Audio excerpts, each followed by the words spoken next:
مولاي صل وسلم دائما أبدا على حبيبك خير الخلق كلهم.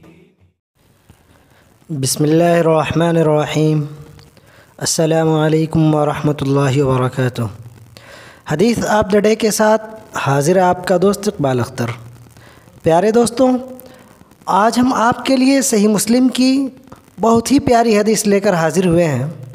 امید ہے آپ کو بھی یہ حدیث بہت زیادہ پسند آئے، جس میں اللہ تعالیٰ قیامت کے دن اپنے بندوں سے مخاطب ہو کر سوال و جواب کرے گا کہ میں بیمار ہوا تو تو نے میری عیادت کیوں نہیں کی، میں بھوکا تھا تو تو نے مجھے کھانا کیوں نہیں کھلایا وغیرہ.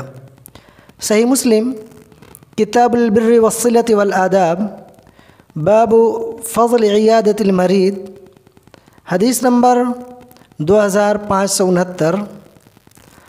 حضرت ابو ہریرہ رضی اللہ عنہ سے روایت ہے کہ قیامت کے روز اللہ تعالیٰ فرمائے گا، اے آدم کے بیٹے، میں بیمار ہوا تو تو نے میری عیادت نہیں کی.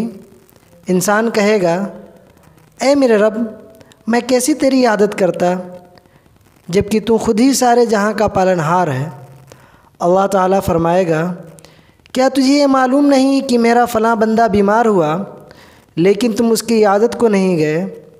کیا تمہیں یہ علم نہیں تھا کہ اگر تم اس کی عیادت کرتے تو مجھے اس کے پاس پاتے؟ اے ابن آدم، میں تجھ سے کھانا مانگا لیکن تم نے مجھے کھانا نہیں کھلایا.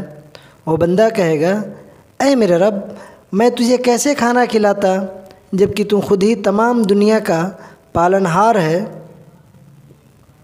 اللہ تعالیٰ فرمائے گا، کیا تمہیں معلوم نہیں تھا کہ میرے فلاں بندے نے تم سے کھانا مانگا، اگر تم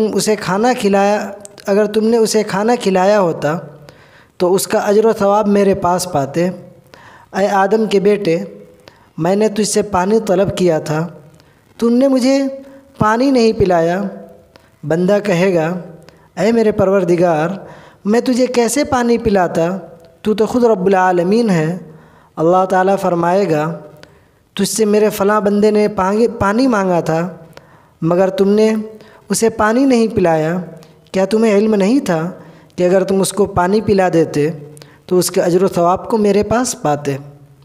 ایک دوسری روایت میں ہے کہ بیمار کی عیادت کرنے والا یعنی خیر خیریت دریافت کرنے والا شخص اس کے مکان پر جا کر جب اس کی خیر خیریت پوچھے تو جنت کے باغ میں رہتا ہے جب تک کہ وہ وہاں سے لوٹنا ہے.